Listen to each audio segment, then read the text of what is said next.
Hello बच्चों, हम लोग बेटा अर्थमेटिक का लेवल 1 पढ़ रहे हैं और आज लेवल 1 में अपने 7वें टॉपिक परसेंटेज के पार्ट 2 पर चर्चा करने वाले हैं। आप सभी लोगों ने पार्ट 1 का वीडियो अच्छी तरीके से देख लिया होगा, जिसमें मैंने आपको बहुत सारे प्रतिशत याद करने के लिए बताए थे और उम्मीद है कि आप सभी बच्चों ने उन सभी प्रतिशत को याद कर लिया होगा। ठीक है बच्चों, तो आज हम अपने इस पार्ट 2 में अब प्रश्नों पे चर्चा करेंगे, तो प्रश्नों को बहुत ध्यान से समझिएगा और बहुत अच्छे तरीके से हर प्रश्न को तैयार करिएगा। ठीक है? हाँ तो बच्चों देखिएगा किस तरीके से ये दो प्रश्न आएंगे हमारे एग्जाम में और कैसे हमें इसका आंसर देना है। प्रतिशत का टॉपिक समझना है, रटना कुछ नहीं है, केवल सही तरीके से आपको यहाँ पर तैयार करना है। बिल्कुल लॉजिकली काम होता है सर, बड़े आराम से सारी चीजें आपको समझ में आएंगी। जैसा कि ये सवाल में दिया गया है कि दो संख्याएं एक तीसरी संख्या की क्रमशः 28% और 70% है। यहां पर पहली, दूसरी, तीसरी संख्या। ठीक, अब इन्होंने बोला है कि तीसरी संख्या की 28% और 70% है। तो तरीका सुनिएगा, आप तीसरी संख्या को 100 मान लीजिएगा, ठीक, और तीसरी संख्या से ये 28% है तो सीधे 28 लिख दो, और तीसरी संख्या से ये 70% है तो इसको 70 लिख दो। ठीक, अब जब इस प्रकार से बोला गया है तो अब प्रश्न क्या किया गया है, कहा गया है पहली संख्या दूसरी संख्या की कितनी प्रतिशत है। तो बच्चों पहली संख्या कितनी है 28, दूसरी संख्या से तो बटे 70 गुणा 100। अब प्रतिशत में बदलना है सर, 0 से 0 काट लीजिएगा, 7 चौको 28, 4 दशमलव 40, आपका बच्चों आंसर आया 40%। तो इसका मतलब पहली संख्या दूसरी संख्या का कितना परसेंट है 40%। आपको लॉजिक क्लियर हो गया होगा। अब देखिएगा इसी आधार पर मैंने दूसरा प्रश्न लिखा हुआ है, लेकिन दूसरे प्रश्न में कुछ अलग है, इससे कुछ अलग है। अब क्या अलग है जरा गौर करिएगा। यहां पे भी बच्चों तीन संख्याओं की बात की गई, यहां पहली, दूसरी, तीसरी संख्या मैंने आपके सामने लिखी। अब इन्होंने बोला यह है आपसे कि यदि दो संख्याएं किसी तीसरी संख्या से क्रमशः 25% तथा 20% कम है, इस बार कम की बात की है, तो आप क्या करेंगे, माना इस संख्या को क्या 100। अब बच्चों ये 25 कम है तो ये 25 कम तो बची कितनी 75, और बच्चों ये 20 कम है तो ये बची कितनी 80। जरा गौर करिएगा, यहां पर इस वाले प्रश्न में दिया था 28% और 70% है, तो मैंने सीधे 28 और 70 लिखा। इस बार बोला कम तो मैंने 100 में कम करके लिखा, इसको 75 लिखा, इसको 80 लिखा। ठीक, अब प्रश्न पुराना लिखा है पहली संख्या दूसरी संख्या का कितने प्रतिशत है, तो पहली संख्या कितना है 75, दूसरी संख्या कितनी है 80, कितना प्रतिशत गुणा 100। सॉल्व कर लीजिएगा, यहां पर आप सॉल्व करेंगे तो यहां पर आपका 0 से ये 0 सिंप्लीफाई हो जाएगा और थोड़ा सिंप्लीफाई होगा बच्चों, तो यहां पर ये आपका 5 हो जाएगा और ये आपका 4 हो जाएगा। गुणा कर लीजिएगा, जब गुणा करेंगे तो 5 पंचे 25 का 5 और 5 सत्ते 35 और 2 37 बटे 4। अब भाग दे दीजिएगा, 4 9 36, ठीक, 4 तिया 12, 3 बचा, तो 93 सही 3/4%। तरीका आपको क्लियर हो गया होगा किस तरीके से आपको आंसर निकालना है। देखिएगा दोनों ही सवालों को बड़े आसान तरीके से समझ लीजिएगा, ये बड़े ही आसान सवाल हैं और बड़े आसानी से आप लगा सकते हैं। ठीक है बच्चों, तो अब आपको अगले प्रश्नों पे बताते हैं। हाँ तो बच्चों अब जरा अगले प्रश्नों को देखिएगा। अगले प्रश्न है किस तरीके से हमें सॉल्व करने हैं। बहुत ही आसान प्रश्न है, बस इन प्रश्नों की लैंग्वेज को सही तरीके से समझना है। जैसा कि यहाँ पे बोला गया है कि कक्षा में लड़कियों की संख्या से लड़कों की संख्या कक्षा के कुल विद्यार्थियों की संख्या का 12% अधिक है, और कक्षा में लड़कों और लड़कियों की संख्या का प्रतिशत ज्ञात करना। तो देखिएगा बहुत आसान प्रश्न है। सबसे पहले आप यहां पर एक काम करिएगा, टोटल स्टूडेंट यहां पर मान लीजिएगा, कुल विद्यार्थी मान लिया, कुल विद्यार्थी 100 है। ठीक, अब इसमें आपको लड़के और लड़कियों का प्रतिशत बनाना है। बहुत ध्यान से समझिएगा सर, आप इस प्रश्न को देखिएगा, अगर कठिन तरीके से सॉल्व करेंगे तो ये कठिन होगा, अगर आप इसको सही तरीके से सॉल्व करेंगे तो कभी कठिन नहीं होगा। केवल ध्यान दीजिएगा, लैंग्वेज बड़ी ही अच्छी लिखी हुई है, ध्यान दीजिएगा। कहा गया है कि कक्षा में लड़कों की संख्या कुल विद्यार्थियों की संख्या का 12% अधिक है। मतलब सीधा है कि लड़के जो हैं वो 12% अधिक है। ठीक, अब इन्होंने ये नहीं बोला है कि लड़कियों से 12 अधिक है, कहा गया कि टोटल स्ट्रेंथ का 12%। तो भैया टोटल स्ट्रेंथ कितनी है? 100, और 100 में से 12 ही निकलेगा भाई। 100 का जब आप 12% निकालोगे तो 12 ही निकलेगा। तो सीधे कहो ना कि लड़के 12 अधिक हैं। तो समझिएगा बहुत ध्यान से, 100 स्टूडेंट हैं, आप सबसे पहले 100 में से 12 लड़के जो अधिक हैं उनको तो यहां से अलग करके अपने दिमाग में कहीं पे सेव कर लो कि 12 लड़के अधिक। ठीक, अब जैसे ही बच्चों 100 में से 12 अलग हो गया तो बचा कितना आपका? 88। अब 88 को जरा आधा आधा बांटो, तो 88 को जब आधा आधा बांटोगे तो ये भी 44, ये भी 44। अब 12 लड़के अधिक थे, वो तुरंत 12 इधर बढ़ा दो आगे, ये तुरंत आपका कितना हो गया? 6 हो गया, ये आपका हो गया 5, 56 हो गया, और ये आपका क्या हो गया? 44। जैसे ही सिंप्लीफाई करोगे, 4 से काटोगे तो 14 चौको 56 होता है, 4 से काटोगे तो 11 चौको 44। इसका मतलब यहाँ पर लड़के और लड़कियों का अनुपात कितना आ गया बच्चों? 14:11। बेहद आसान है, दोबारा से मेरी बात को समझ लीजिएगा। कक्षा के कुल विद्यार्थियों की संख्या का 12% अधिक लड़के हैं। ठीक है, तो सबसे पहले तो इतना अपने दिमाग में समझ लीजिएगा कि लड़के 12% अधिक दिखने चाहिए। ठीक ठीक, अब सबसे पहले 100 में से आप 12 अलग कर लीजिएगा भाई, जो ज्यादा करना है वो अलग कर लीजिएगा, वो 12 कहीं आपको बढ़ाने हैं। अब बचे 88, तो बराबर बराबर कर लो, 44 लड़के 44 लड़कियां। अब लड़के 12 ज्यादा है तो लड़कों को 12 प्लस कर दो, तो लड़के हो गए 56, लड़कियां बची 44। अनुपात बनाओगे तो 14:11। अब देखते हैं अगला क्वेश्चन किस तरीके से लगाना है, जरा ध्यान दीजिएगा। आपसे कह रहा है किसी विद्यालय में लड़कों तथा लड़कियों की संख्या में 3:5 का अनुपात है। ठीक, अब जैसा इन्होंने बोला उसी अकॉर्डिंग हम यहां पर लिख देते हैं लड़के लड़कियां, और लड़के और लड़कियों का अनुपात 3:5। ठीक, सबसे पहले तो यहां पर मैं आपको एक बात समझाऊंगा कि इसको तुरंत आप 350 कर लीजिएगा, इससे आपको सहूलियत रहेगी सवाल लगाने में। अब इन्होंने बोला है कि लड़कों की संख्या का 20% और लड़कियों की संख्या का 30% वजीफा पाते हैं। अब सोचो भाई, अगर आप इसमें से देखोगे कि 20% वजीफा पाते हैं, तो जरा आप इसके 20% निकालो। तो बच्चों आपको मैंने 30 का 20% निकालना सिखाया था। 3 दूना 6 लोग वजीफा पाते हैं। ठीक, अब ये बताइएगा 30 में से 6 लोग वजीफा पाते हैं तो 24 लोग वजीफा नहीं पाते हैं। ठीक, दूसरी तरफ कहा गया है कि लड़कियों का 30% वजीफा पाते हैं, तो जब आप लड़कियों का 30% निकालोगे तो बच्चों आप 50 का जब 30% निकालोगे तो 5 तिया 15। ठीक, आप यहाँ पे 30% निकाल लीजिएगा तो 15 आया, 15 लोग वजीफा पाते हैं, तो इसका मतलब फिर यहाँ पे 35 लोग वजीफा नहीं पाते हैं। अब गौर करने वाली बात यह है कि प्रश्न किया गया है कि वजीफा ना पाने वाले विद्यार्थियों का प्रतिशत बताइएगा। तो वजीफा ना पाने वाले स्टूडेंट अगर आप देखेंगे तो 24 ये हैं, 35 ये हैं, तो टोटल दोनों को उठा के जोड़ लेंगे तो 59 आपका आ जाएगा कि 59 लोग आपके क्या है भैया? वजीफा नहीं पाते हैं। ठीक, अब ये 59 कितने में से हैं? तो आप दोनों को उठा के जोड़िएगा तो बटे में क्या आएगा? 80 और गुणा 100। सॉल्व कर लीजिएगा बच्चों। जैसे ही आप इसे सिंप्लीफाई करेंगे, यहां पर ये आपका 4, ये आपका 5। ठीक, आप गुणा करिएगा तो यहां पर 5 में 45 का आ गया 5, 5 पंचे 25 और 4 29 बटे 4 का यहां पर आप भाग दे दीजिएगा। तो जब 4 का आप भाग देंगे तो यहां पर आपका भाग जाएगा 4 7 28। ठीक है, इसके बाद 4 तिया 12, कितना बच गया? 3। 73 सही 3/4% लोग ऐसे हैं जो आपका वजीफा नहीं पाते।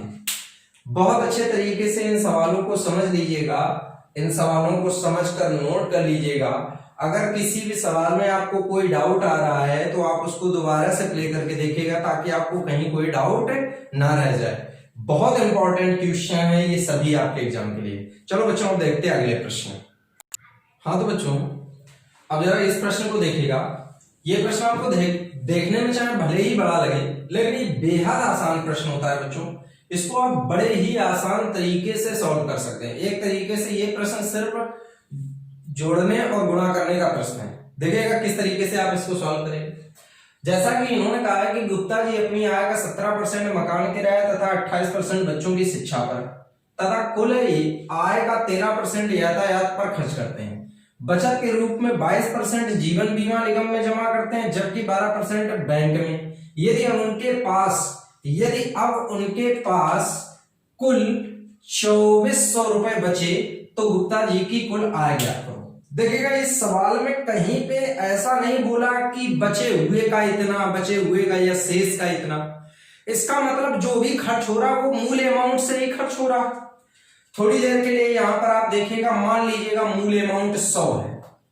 अब 100 में से 17 चला गया मकान किराया पे, फिर 100 में से 28 चला गया आपका बच्चों की शिक्षा पे, फिर कुल आय का 13% चला गया आपका यातायात पर, और फिर 22% आपने बचाने के लिए जीवन बीमा में जमा कर दिए। फिर इसके बाद फिर आपने 12% बैंक में जमा कर दिए जाके।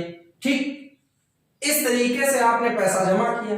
अब जरा गौर करिएगा, 17, 28, 45 हो गए। ठीक, और इधर आपका 45 इधर हो गया, और ये देखिएगा 35 हो गए। 45 और ये आपका 35, 80 हो गए। 12 ये आपने खर्च कर लिए, मतलब कहीं ना कहीं इन्वेस्ट किए। तो कुल मिला के आप अगर देखेंगे तो आपने 92% कहीं ना कहीं पे लगा दिए। ये बताइएगा, अब इतना खर्च करने के बाद आपके पास टोटल बचे कितने? 8% बचे, और 8% की वैल्यू यहां पर सीधा बच्चों कितनी दी गई है? 2400। तो 8% की वैल्यू यहां पर आप 2400 लिख दीजिएगा, तो आपको 1% की वैल्यू बच्चों कितनी मिली? 300। अब 1% की वैल्यू 300 हमसे पूछी गई है गुप्ता जी की कुल आय, तो कुल आय यहां पर बच्चों कितनी है? 100%। तो जब आप 100% की वैल्यू निकालोगे तो 100% की वैल्यू बच्चों यहां पर कितनी निकलेगी? 30,000 रुपए। ये आपका आंसर हो गया, और गुप्ता जी की क्या हो गई? आय। तो इस तरीके से इस सवाल को आप सॉल्व कर सकते हैं। बिल्कुल प्रॉपर और सीधा क्वेश्चन होता है, कहीं किसी प्रकार का कोई परिवर्तन नहीं करना है, सीधे उठा के जोड़ देना है, 100 में से घटा देना है, और जो बचा हुआ है वो आपकी वैल्यू सवाल में दी जाएगी, और आप 100 की वैल्यू निकाल सकते हैं। अब देखिएगा, अभी मैं एक सवाल इसी कैटेगरी में और आपको बताऊंगा जिसमें ये जोड़ने वाला प्रोसेस डायरेक्ट नहीं कर सकते हैं, तो उस सवाल को भी बहुत अच्छे तरीके से सीखिएगा। ठीक है बच्चों? हाँ तो बच्चों, अब जरा इस प्रश्न को देखिएगा कि इस प्रश्न को हम लोग किस तरीके से लगाएंगे। आपसे यहां पर बोला गया है कि रवीश अपनी आय का 20% मकान किराया तथा शेष आय का 25% भोजन पर व्यय करता है, तथा बचे हुए का आधा शिक्षा पर लगा देता है। यदि शेष राशि को 3-5-2 के अनुपात में 3 कंपनियों ए बी सी में निवेश करता है, यदि ए का निवेश सी से 1200 अधिक है तो कुल आय ज्ञात करो। तो देखो इस तरीके के प्रश्न कैसे लगाए जाते हैं, जरा ध्यान दीजिएगा। यहां पर हम रवीश की आय मान लेते हैं कि मान लीजिएगा रवीश की आय 100%। ठीक बच्चों, अब सबसे पहले तो यहां पर कहा गया है कि रवीश ने अपनी आय का 20% मकान किराए पे लगा दिया। ठीक, तो इसमें से बच्चों 20% अलग कर लीजिएगा। अब जब बच्चों 20% अलग हो गया तो यह बताइएगा शेष आय कितनी बची? 80। ठीक, अब इसके बाद कह रहा है कि शेष आय का 25% भोजन पर व्यय कर देता है। अब बताओ बच्चों, जब आप शेष आय का 25% निकालोगे, जरा गौर करने वाली बात यह है कि आप इसमें से 25 नहीं घटा सकते हो, आपको पहले 80 का 25% निकालना पड़ेगा। तो जब बच्चों आप 80 का 25% निकालोगे तो बच्चों निकलेगा 20। 80 का जब आप 25% निकालोगे तो कितना निकलेगा? 20। इसका मतलब इसने 20 फिर से व्यय कर दिए। अब ये बताइएगा 80 में से 20 कम हो गए तो बचे कितने? 60। जो 60 बचे उसमें से लिखा है कि बचे हुए का आधा शिक्षा पे लगा देता है। अब बचे हुए का अगर आप आधा देखेंगे तो बचे हुए का आधा हो गया 30। तो जब आधा 30 हो गया तो यहां पे अगर हम देखें तो ये जो बचा शेष वो कितना है? 30। अब कह रहा है कि शेष राशि को उसने क्या किया है, 3-5-2 के अनुपात में 3 कंपनियां ABC में लगाए। तो चलो देखते हैं, अगर हम यहां पर ये पैसा 3 कंपनी ABC में लगाएं और 3:5:2 के अनुपात में लगाएं, तो जरा गौर करना बच्चों, हमारे हिसाब से 30 है और हमें 3-5-2 के अनुपात में बांटना है। तो जरा यहां पे गौर कर लीजिएगा एक पॉइंट पे, अगर हम देखेंगे 3, 5, 8 और 2 10, तो 10 की वैल्यू यहां पे बच्चों आप क्या करेंगे, 30। तो जब 10 की वैल्यू 30, तो इससे ये 0 कट गया, तो 1 की वैल्यू 3। तो यहां पे जब आप 3 की वैल्यू निकालोगे तो 3 त्रिका 9, यहां पे 3 बचे 15 और यहां 3 दूनी 6। तो इस तरीके से आपका ये निवेश निकल आया। अब देखिएगा, अब आगे सवाल में क्या बोला गया है बच्चों, इन्होंने बोला है कि A का निवेश C से 1200 अधिक है। आप जरा देखिएगा, यहां पर A का निवेश 9 है और C का निवेश 6 है। ये बताइएगा A C से कई अधिक है? हमारे हिसाब से 3 अधिक है। हमारे 3% की वैल्यू सवाल में दी गई है कितनी, 1200। तो इस 3% की वैल्यू बच्चों 1200 करेंगे तो 1% की वैल्यू बच्चों मिलेगी कितनी, 400। हमसे बेटा इस सवाल में पूछा गया है कि यहाँ पर बच्चों की कुल आय, तो कुल आय बच्चों की कितनी है, 100। तो जब आप 100% की वैल्यू निकालेंगे तो यहाँ पर आपको इसकी आय मिलेगी 40,000 रुपए। बहुत अच्छे तरीके से समझ लीजिएगा। मैं एक बार पूरा सवाल दोबारा से एक्सप्लेन कर देता हूं ताकि आपको हर पॉइंट क्लियर हो जाए। जरा गौर करेंगे।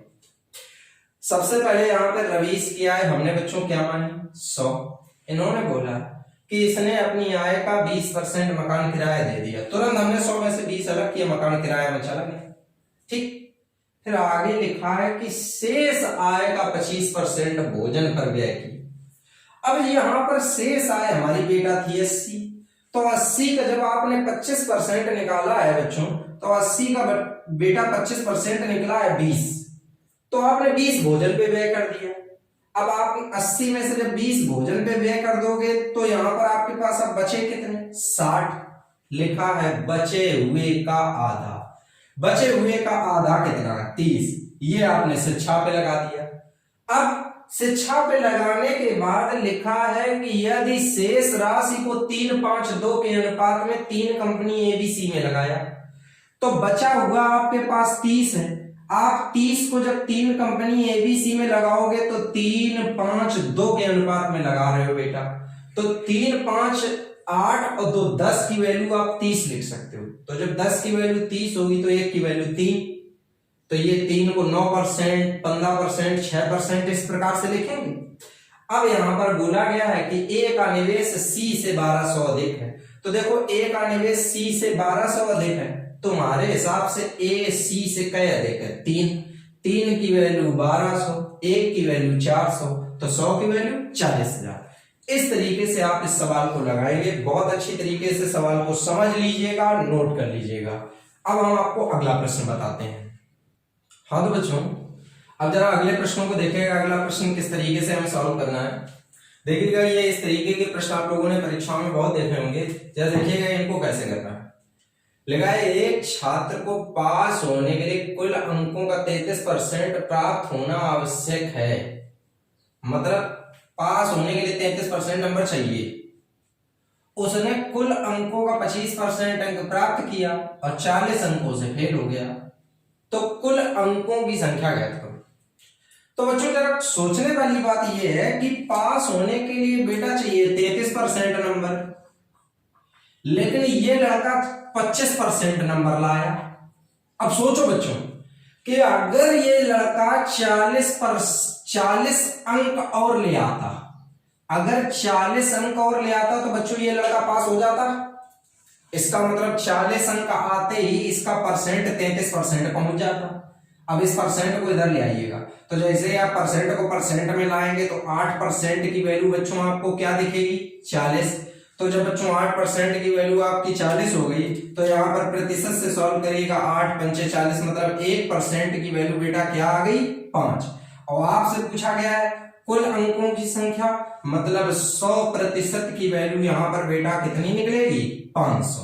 तो ये आपका हो गया बच्चों आंसर। इस तरीके से आप इससे सवाल को सॉल्व कर सकते हैं। ठीक है, अब जरा अगले प्रश्न को देखिएगा। अगला प्रश्न किस तरीके से दिया गया है, लिखा है कि एक छात्र जिसे 20% अंक प्राप्त होते हैं 30 अंकों से अनुत्तीर्ण होता है, और एक अन्य छात्र जिसे 32% अंक प्राप्त होते हैं उसके अंक निर्धारित अंकों से 42 अंक अधिक हैं। मतलब पास होने के लिए जितने नंबर दूसरे लड़के को चाहिए उससे भी उसके 42 अंक ज्यादा। ठीक, तो चलो एक काम करते हैं, हम यहां पर दोनों लड़कों की हिस्ट्री लिखते हैं, जरा गौर करिए। देखिएगा, इस पहले लड़के ने 20% नंबर पाए, लेकिन बेटा ये 30 नंबर से फेल हो गया। अब सोचो, अगर हम बेटा इस लड़के को 30 अंक दे दें, अगर ये लड़के को हम 30 अंक दे दें तो अब ये लड़का पास हो जाएगा। ठीक, दूसरी तरफ सुनो, दूसरी तरफ एक लड़के के 32% नंबर हैं, इस लड़के को उत्तीर्ण होने के लिए निर्धारित अंकों से 42 अंक अधिक है। मतलब जितने नंबर पास होने के लिए चाहिए उससे भी इसके 42 ज्यादा है। तो बेटा अगर हम इससे 42 अंक ले लें तो अब ये लड़का केवल पास भर रह गया। देखो, फेल नहीं हुआ, फेल नहीं हुआ, ये लड़का अब केवल पास भर बचा।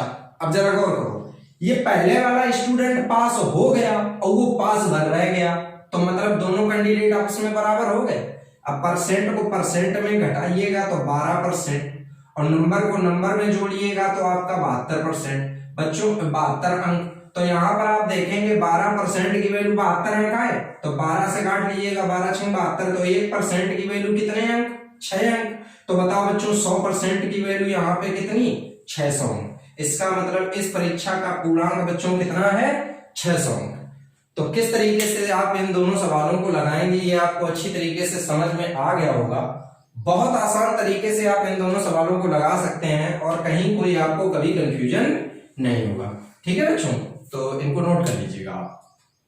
हाँ तो बच्चों, अब जरा अगले दो प्रश्नों को देखिएगा। अगले दो प्रश्न किस तरीके से हमें लगाने हैं देखिएगा बच्चों। इस प्रश्न में देखिएगा, ये तो सेम पिछले कैटेगरी से ही प्रश्न है, बस इसमें जो प्रश्न किया है वो अलग किया है। जरा गौर करिए, आपसे कहा है एक परीक्षा में एक छात्र 30% अंक पाता है और 12 अंकों से अनुत्तीर्ण हो जाता है, जबकि दूसरा छात्र 36% अंक प्राप्त करता है जो उत्तीर्णांक से 12 अंक अधिक है। परीक्षा में उत्तीर्ण होने के लिए कितने % अंकों की आवश्यकता है? तो देखो बच्चों, इसे आप कैसे लगाएंगे। यहां पर पहला छात्र जो है वो 30% नंबर पाता है, लेकिन वो 12 अंक से फेल है। तो अगर बच्चों हम इसे 12 अंक दे दें तो ये पास हो जाए। दूसरी तरफ जो दूसरा छात्र है वो बेटा 36% अंक पाता है और इसके अंक जो हैं वो आपके जितने अंक पास होने के लिए चाहिए उससे भी 12 ज्यादा है। तो बेटा अगर हम इससे 12 अंक ले लें तो अभी ये लड़का फेल नहीं हुआ है, अभी भी ये पास है, लेकिन अब केवल पास है, भर रह गया।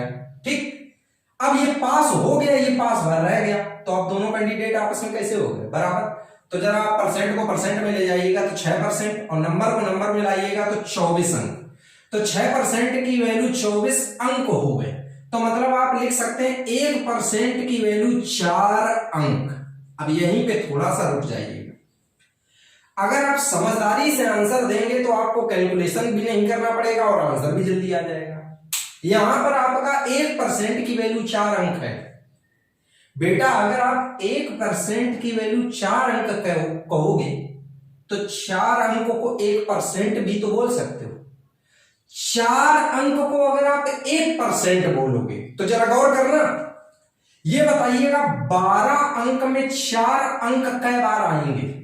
4 × 12 कै बार आएंगे? 3 बार। तो आप जब 4 अंक को 1% बोलोगे तो 12 अंक को कै %? 3% बोलोगे। इसका मतलब किसी भी छात्र को पास होने के लिए 30 और 3 33% अंकों की आवश्यकता है। ये बच्चों आपका हो गया आंसर। इस तरीके से आप आंसर दे सकते हैं तो आप जल्दी इस सवाल का आंसर निकाल पाएंगे और आपको ज्यादा कैलकुलेशन भी नहीं करना पड़ेगा।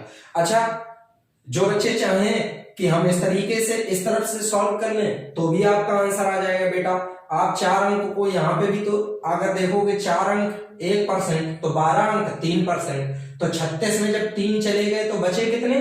33%। मतलब पास होने के लिए लड़के को 33% अंक चाहिए। ठीक है बेटा।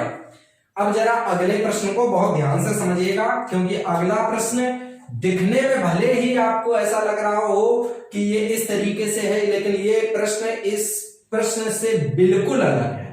तो देखिएगा इसे आप कैसे लगाएंगे, जरा गौर करिए।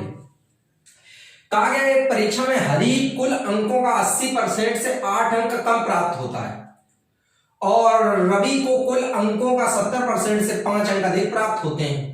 रवि को प्राप्त अंकों की संख्या ज्ञात करो जबकि दोनों के प्राप्तांकों का अंतर 2 है। तो सबसे पहले तो यहां पर मैं आपको हरि और रवि दोनों के कहानी को जरा समझाता हूं। हरि के जो अंक हैं वो 80% में से 8 अंक कम है। ठीक है बच्चों। और जो रवि के अंक हैं वो 70% से 5 अंक ज्यादा है। ठीक। अब यहां पर आप क्या करिएगा, इन्होंने कहा है कि दोनों के प्राप्तांकों का अंतर 2 है, मतलब दोनों के अंकों का अंतर बेटा क्या दे रखा है? 2। तो चलो यहां पर हम हरि और रवि के अंकों का अंतर निकालते हैं। तो Hari minus Ravi equal to 2। तो यहां पर हरि की वैल्यू देखिएगा बच्चों, 80% माइनस 8 ये अंक है बेटा। इसको इसमें आप घटा नहीं सकते हो क्योंकि ये अंक है और ये प्रतिशत है। इस बात का ख्याल रहना चाहिए, अन्यथा आप परीक्षा में गलती कर बैठेंगे। ठीक। यहां पर देखिएगा ये आपके हरि के अंक हो गए माइनस रवि के अंक क्या है? 70% प्लस 5। ठीक। अब बराबर क्या है? 2। अब जरा इसको लिखेंगे तो 80 में से जब 70 गया, 80 में से 70 गया तो बच्चों बचा कितना? 10। अब ये माइनस का 5 हो जाएगा, जब ये माइनस अंदर जाएगा तो 8 5 13, माइनस का 13 अंक बराबर 2 अंक। अब ये अंक जाके अंक में जुड़ जाएंगे तो 10% की वैल्यू बेटा कितनी हो गई? 15। अगर आपको 10% की वैल्यू 15 मिली है, जरा गौर करिएगा यहां पर बेटा 10% की वैल्यू 15 मिली है। हमें बेटा प्रश्न किया गया है रवि के अंक।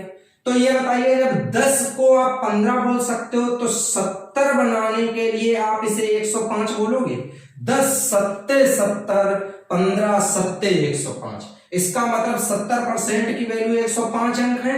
आपको रवि के अंक बताने हैं तो 105 ये और 5 ये, तो रवि के कुल अंक आ गए 110 और ये हमारा हो गया बेटा आंसर। तो इस तरीके से हम आप इस सवाल को सॉल्व करेंगे और एग्जाम में इस तरीके के प्रश्नों का आंसर देंगे। ये परीक्षा संबंधी मुझे उम्मीद है कि आपको ये सभी जो मैंने 4-5 प्रश्न बताए ये अच्छे से आपको आ गए होंगे। इन सभी प्रश्नों को अच्छे तरीके से नोट कर लीजिएगा, समझ लीजिएगा। ठीक है बच्चों, अब हम आपको अगले प्रश्नों के बारे में बताते हैं। हाँ तो बच्चों जरा अब हम अगले प्रश्न को देखते हैं। ये देखिएगा थोड़ा सा अलजेब्रा से रिलेटेड क्वेश्चन है, लेकिन प्रतिशत में पूछा गया है। तो देखिएगा इसको कैसे आप सॉल्व करेंगे। इन्होंने कहा है कि एक्स क्यूब वाई स्क्वायर में एक्स तथा वाई के मान में क्रमशः 25% तथा 20% की कमी की जाती है, तो व्यंजक के मान में कितने प्रतिशत की कमी हो जाएगी। अगर इस सवाल का आप आंसर देना चाहते हैं तो आप कैसे आंसर देंगे ताकि इस सवाल को आप जल्दी लगा सकें। देखो बच्चों, अगर आपने इसको मतलब सॉल्व करने के लिए ज्यादा लंबा मेथड इस्तेमाल कर लिया तो आप उतना ही परेशान हो जाएंगे। अब जरा हम आपको समझाते हैं। सबसे पहले तो 2 छोटे पॉइंट आप समझ लीजिएगा। मैंने आपको पहली क्लास में बच्चों बताया होगा कि 25% को आप बोल सकते हो 1/4 और 20% को बोल सकते हो 1/5। अच्छा, जब बच्चे हमारे पहला वीडियो देख रहे होंगे तो उनको ये लगेगा कि सर ने ये नहीं लिखाया है, लेकिन बच्चों जरा गौर करो, आपको मैंने 1/4 को तो लिखाया है कि 1/4 25% होता है।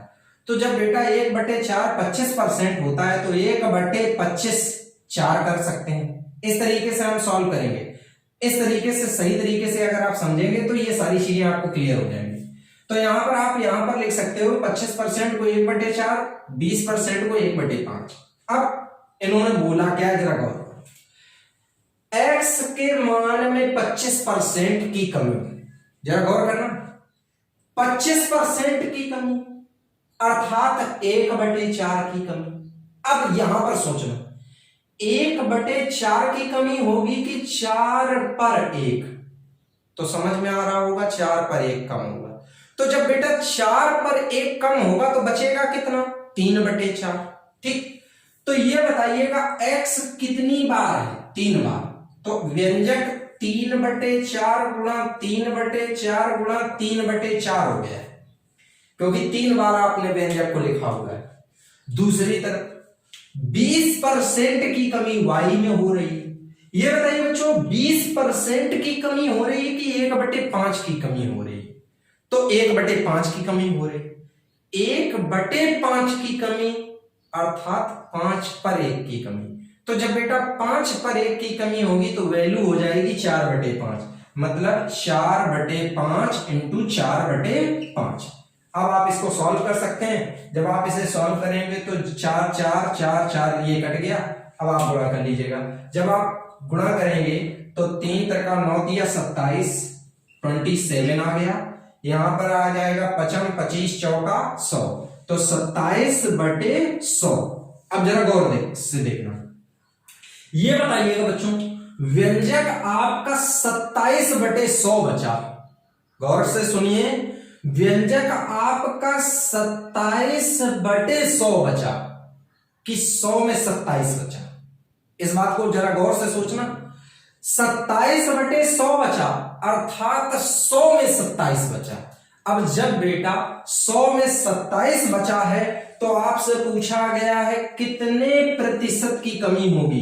तो जब 100 में 27 बचा है तो इसका मतलब 73% की इस व्यंजक में क्या हुई, कमी। आपको लॉजिक क्लियर हो गया होगा किस तरीके से आप इस सवाल को सॉल्व करेंगे तो ये सवाल का आप जल्दी आंसर दे पाएंगे।